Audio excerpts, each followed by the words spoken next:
Hello বন্ধুরা, তোমাদের একটা কথা বলতে চাই। তোমরা যারা চেন্নাইয়ে কাজ করো, তোমাদের একটা কথা বলতে চাই। যারা তোমরা চেন্নাইয়ে কাজ করো, তো যারা বাড়িতে আছো তারা বাড়িতে থাকো, চেন্নাই এখন এসো না। চেন্নাইয়ে অনেক বর্ষা পড়ে গেছে, আমাদের এখানে 3 দিন 4 দিন থেকে কাজ হচ্ছে না। তো তোমাদেরকে একটাই কথা বলতে চাই যে যারা চেন্নাইয়ের মধ্যে আছো, যাদের ভিতরে কাজ হচ্ছে আর কি, তারা ধরো ঠিক আছো, কিন্তু যারা বাড়িতে আছো ভাবছো চেন্নাই যাব, কিন্তু এই টাইমে চেন্নাই এসো না। 3 দিন 4 দিন থেকে এত পানি, একদম পানি। কাল রাতে পানি লাগিয়েছে, একদম পানি হয়ে যাচ্ছে, পানি ছাড়ার নাম নাই। তোমাদেরকে একটু দেখাই, না দেখলে বুঝতে পারবে না হয়তো। তো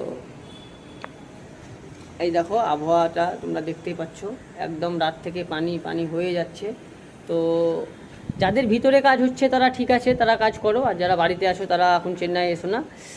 এই ভাইটাকে জিজ্ঞেস, ভাই কি পানি হচ্ছে? তো পানি হয়ে যাচ্ছে শুধু কি বলবো তোমাদেরকে।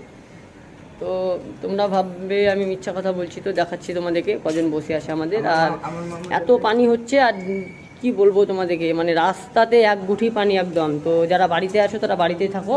এই দেখো শুয়ে আছে, কাম হচ্ছে না তো, 3 দিন থেকে শুয়ে আছে, কি করবে? শুয়ে আছেন তো, পানি হচ্ছে তো, অনেক পানি। আরও দেখাচ্ছি তোমাদেরকে, সবাই বসে আছে। দেখো শুয়ে আছে, কাম হচ্ছে না, পানিতে কি করবে? 4 দিন থেকে বসে আছে, বাড়িও যাচ্ছে না, ভালো জায়গাতে আছে। তো এটাই বলা ছিল। তো তোমরা যারা বাড়িতে আছো বন্ধুরা, তারা এখন চেন্নাই এসো না। চেন্নাই এলে পরে কাজ হবে না, এসে ফেঁসে যাবে। এই দেখো আর একটা ভাই দেখো বসে আছে, পানি হচ্ছে তো ভাই? কবে থেকে পানি হচ্ছে বলে দাও তো? 4 দিন থেকে পানি 4 দিন থেকে। দেখো ভাই কাজ হচ্ছে না, তো এটাই তোমাদেরকে বলার ছিল। ঠিক আছে, ঠিক আছে, ফলো করো, ভালো লাগলে লাইক করো, শেয়ার করো, কমেন্ট করো।